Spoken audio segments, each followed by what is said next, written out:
The days that followed were a blur of routine, of forced smiles and hollow laughter.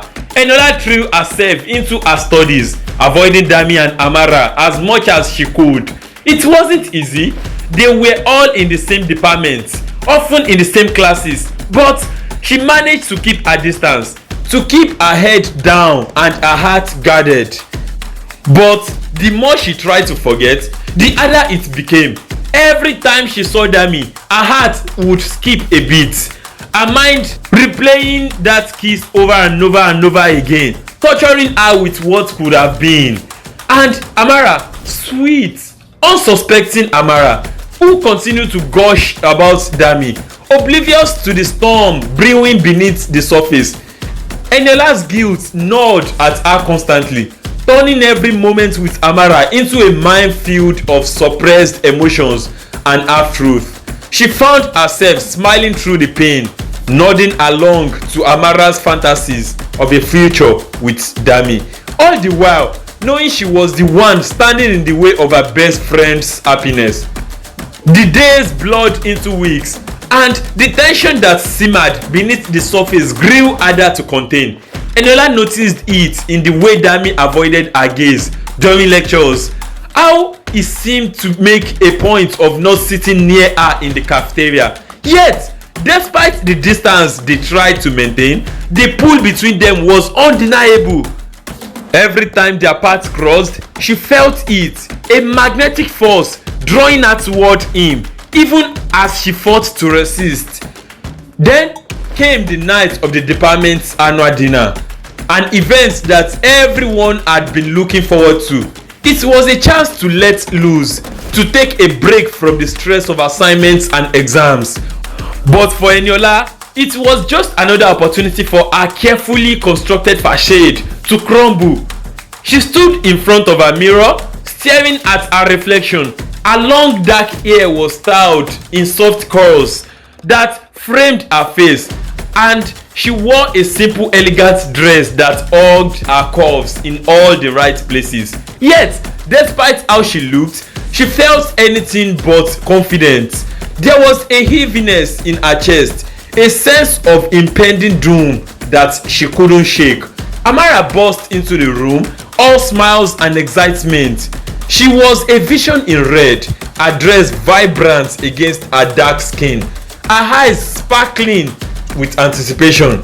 "Eni, you look amazing," she exclaimed, swirling around in front of the mirror. "Tonight is going to be so much fun." Eniola forced a smile, pushing down the lump in her throat. "You look stunning, Amara." She replied, meaning it.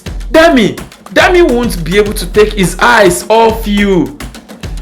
At the mention of his name, Amara's face lit up. "Do you really think so?" she asked, a hint of nervousness in her voice. "I mean, I've been waiting for him to make a move for so long. Maybe tonight is the night." Eniola's smile faltered, but she quickly recovered, nodding enthusiastically. "I'm sure it will be," she said, even though her words tasted bitter on her tongue. She wanted to believe it, wanted to be happy for her friend, but the image of Dami's lips on hers haunted her, a constant reminder of her betrayal.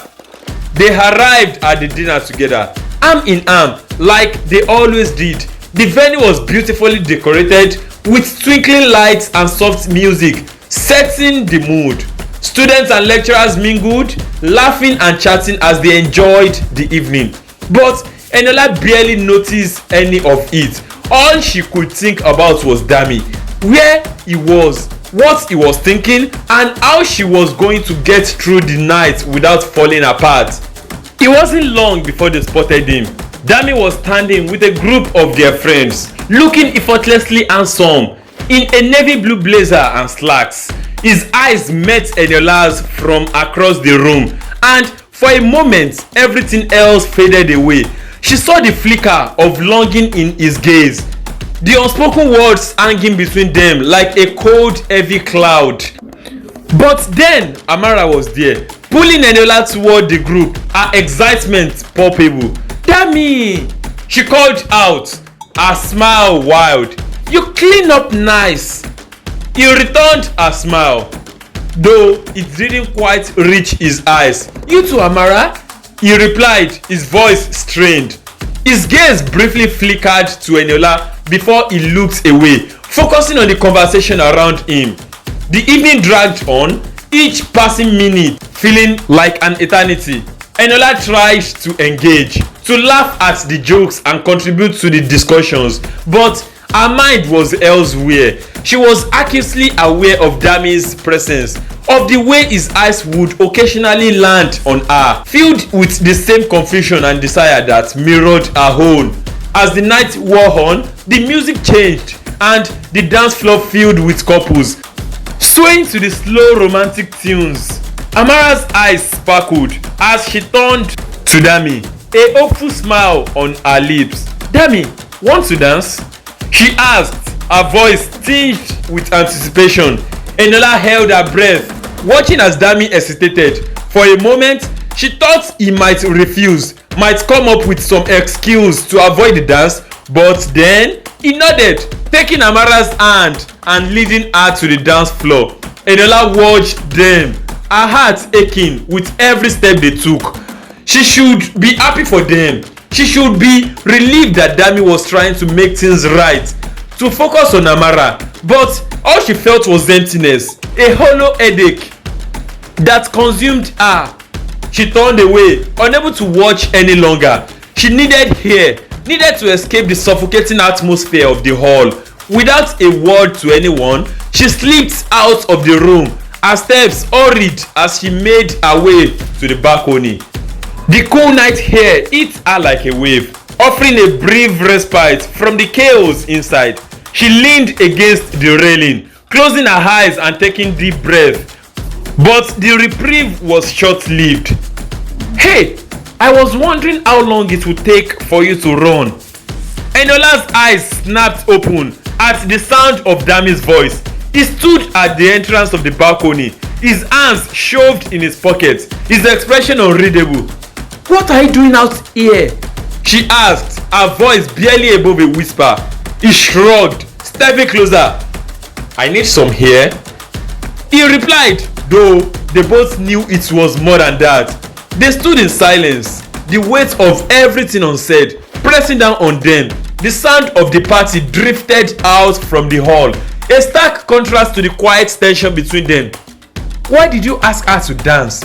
Eniola blurted out, surprising even herself with the question. Dami sighed, running a hand through his ear.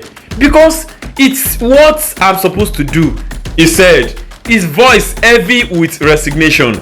Because I'm trying to do the right thing. And what is the right thing, Dami? Eniola challenged, her emotions boiling over. To pretend that nothing happened between us? To pretend that you don't feel anything for me? He looked at her, his eyes filled with anguish. What do you want me to do, Eni? Tell Amara the truth? Break her heart? I can't do that to her. And you think this is better? She shot back, her voice trembling with emotion, pretending like we don't care about each other, hurting ourselves just to protect her. Dami's jaw clenched and he steps closer, his gaze intense. What do you want from me, Eniola?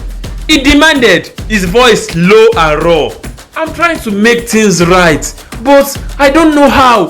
I don't know how to stop thinking about you, how to stop wanting you. His words cut through her and she felt tears welling up in her eyes. I don't know either, she admitted, her voice breaking.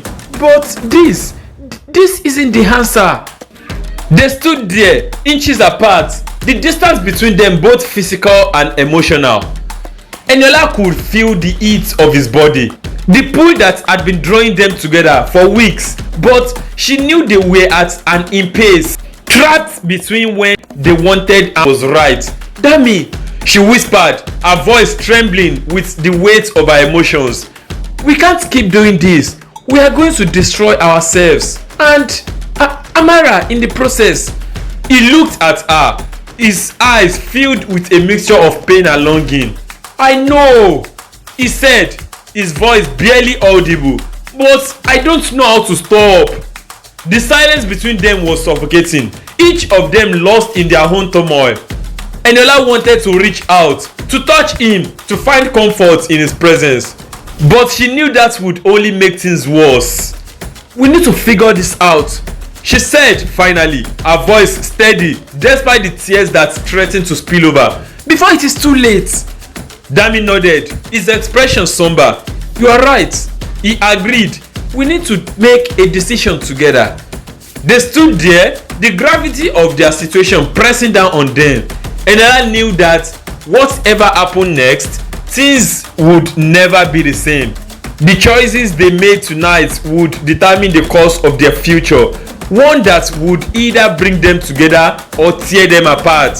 But as they turned to re-enter the hall, a cold dread settled in her stomach. She couldn't shake the feeling that they were already too far gone, that no matter what decision they made, someone would end up broken.